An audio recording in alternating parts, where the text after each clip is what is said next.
Wanita itu hanya menjilat kopi bos karena lapar. Tapi saat di dalam mobil, dia merasa perutnya membuncit seperti bola. Apakah aku hamil? Tidak bisa, tidak bisa. Aku akan pergi ke rumah sakit, bukan ke kantor polisi. Cepatlah pergi ke rumah sakit. Cepatlah, sampai di rumah sakit.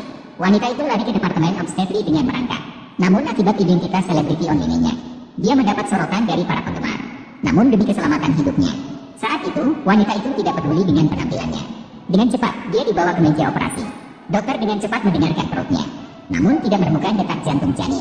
Langsung disiapkan untuk operasi sesar. Wanita itu langsung panik ketika mendengarnya. Dia baru berusia 28 tahun. Bahkan belum pernah menyentuh seorang pria pun. Bagaimana bisa mengalami melahirkan sebelum waktunya? Tidak bisa, tidak bisa.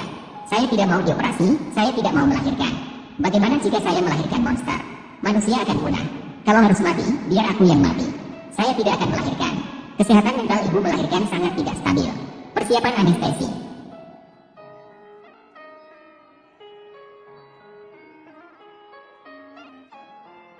CEO di sisi lain sedang memandang kalung dengan bingung. Meskipun kekasihnya telah meninggal 1000 tahun yang lalu, namun dia masih belum menyerah mencari kekasihnya yang telah berinkarnasi. Saat dia mengambil kopi untuk diminum, tapi tanpa sengaja dia melihat bahwa gadis itu telah menyentuh kopi tersebut.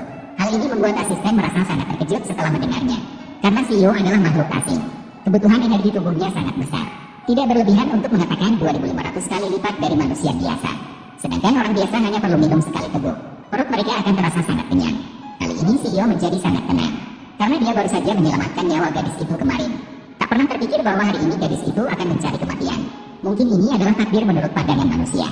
Maka dia memutuskan untuk tidak peduli dengan nasib wanita itu.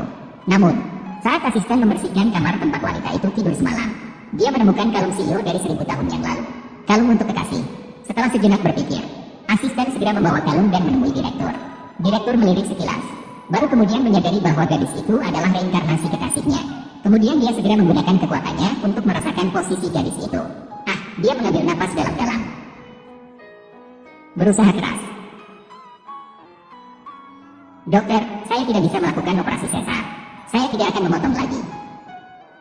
Melihat gadis itu hampir dioperasi sesar, direktur tiba-tiba muncul di depan gadis dengan menggunakan kemampuan perjalanan ruang. Dan gadis itu baru saja membuka matanya ketika, karena semua orang seperti terpaku di tempatnya.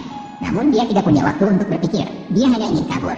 Tiba-tiba berbalik dan melihat direktur memandangnya dengan benci. Untungnya, suara telepon memecah keheningan.